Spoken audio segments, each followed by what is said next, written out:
대구구 오류동에 있는 서울 가든 빌라요. 네네. 예, 향후 전망 좀 부탁드리겠습니다.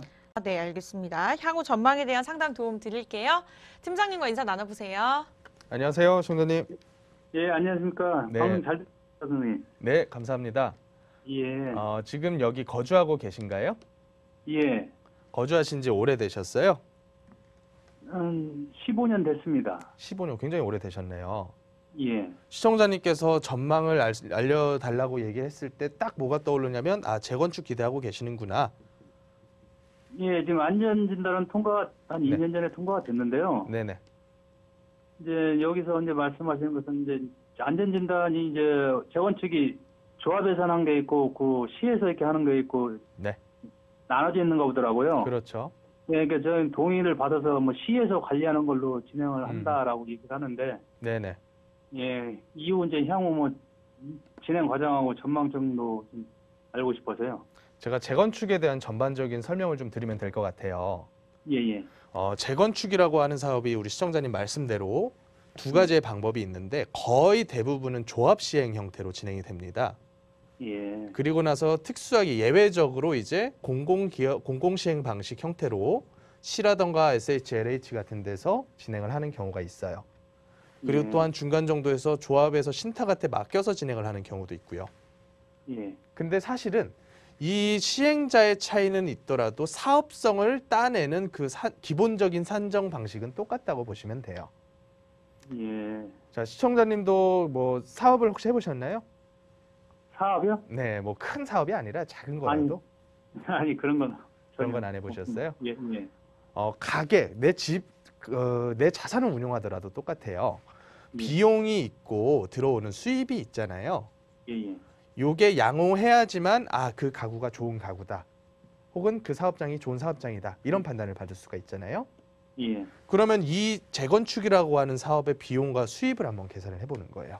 자, 비용은 뭐가 들까? 비용은 건축 사업이기 때문에 토지 매입하는 비용이 들겠죠. 예, 그리고 그 위에다가 건축하는 건축비가 또 들 겁니다. 예. 이 속에는 뭐 부대 비용들 다 포함시켜서요. 그리고 나서 수입은 뭐가 있을까? 수입. 재건축이라고 하는 사업을 진행했을 때 우리가 뭘 팝니까? 이제 시행사에서는 이제 그 뭐 남는 집을 이제 분양을 해야죠. 그렇죠. 우리가 그걸 일반 분양이라고 얘기를 하죠. 일반 분양. 예, 그리고 시청자님 만약 진행돼서 조합원이 되신다고 했을 때 조합원도 공짜로 주진 않잖아요. 예, 조합원 분양가라는 게 있어요. 예, 예. 그리고 일반 분양이 있는 거고, 그리고 나서 뭐 부대적으로 상가 분양 같은 것도 있겠죠. 예, 요 정도가 이제 전체 수입입니다. 그러면 우리가 재건축 단지들에 대한 사업성 분석을 할 때는 예, 비용 대비한 수입이 많이 남는 사업지가 좋은 사업지다라고 보시면 될 것 같아요. 그러면 예, 수입이 많이 남으려면 첫 번째로 분양을 비싸게 할 수 있는 지역이 유리하다라고 예. 보시면 될 것 같아요. 근데 분양 비싸게 할 수 있는 지역들 같은 경우에는 서울에 있는 주요 도심부들이 될 수가 있겠죠. 그렇죠. 예, 그리고 분양을 저렴하게 할 수밖에 없어. 지금 오리동 같은 경우에도 어떻게 보면 서울의 가장 끝자락인데 예, 강남에 있는 아파트는 어떻게 비싸게 똑같이 분양을 합니까? 근데 그럼에도 불구하고 강남에 있는 아파트 재건축했더니 일반 분양 50세대가 나왔는데 여기 있는 오리동 아파트 분양했더니 예를 들어서 일반 분양이 500세대가 나왔어. 그러면 이거는 사업성이 괜찮을 수 있어요. 그러니까 딱 두 개가 중요하다는 거예요.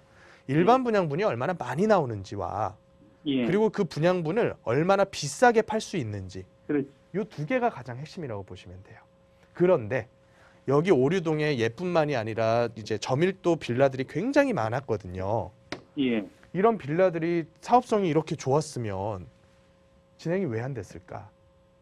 이유는 용적률 수준을 3종 예. 일반 주거지역의 300% 근처까지 뽑아내지 못하기 때문에 예, 보통 층수 제한이라던가 용적률 제한이 200%대에서 머물러 있기 때문에 현재 용적률이 낮아도 지어서 올렸을 때 나오는 일반 분양분이 굉장히 적거나 예, 굉장히 힘든 그런 상태라는 거죠.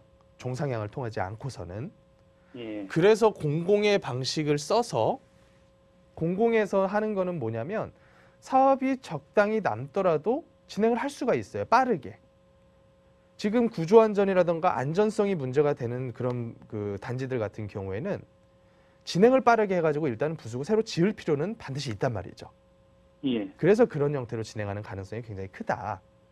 그래서 전체적으로 향후 전망을 봤을 때는 뻔한 예. 거예요. 이런 식으로 진행되든 저런 식으로 진행되든 조합원 입장에서 남는 거는 그냥 신축 아파트 하나가 남습니다. 그러면 이 신축 아파트가 지어졌을 때 가격이 얼마 갈 거냐? 주변에 예. 있는 신축 아파트랑 비교해 보시면 돼요. 예.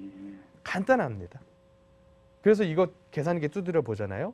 정말 예. 신기하게도 지금 새로 이 물건 매수하는 사람 입장에서는 이거 사서 기다려가지고 나중에 신축 받는 것과 옆에 이미 다 지어진 신축하고 가격이 거의 똑같아요. 그러니까 실제로는 새롭게 진입을 해서 얻을 수 있는 이득이 많이 없다라는 거예요. 그냥 그 정도입니다. 그래서 시청자님 입장에서는 내가 어떤 목적인지 생각을 잘 해보셔야 돼요. 단순히 진행돼서 어떻게 될까요가 아니라 예. 나한테 지금 필요한 형태의 상품이 뭔가. 시청자님 지금 은퇴를 하셨다면 앞으로 소득이 많이 부족하게 되실 거고요. 예. 소득이 충족이 돼 있다고 하더라도 자녀 증여라든가 이런 걸 또 생각을 하셔야 될 거고요. 여러 가지 목적과 내가 투자하는 그 물건의 방향성이 맞느냐라는 것을 고민을 해보시면 될 것 같아요. 예. 네, 오늘 여기까지만 정리하겠습니다. 예, 고맙습니다. 네, 고맙습니다.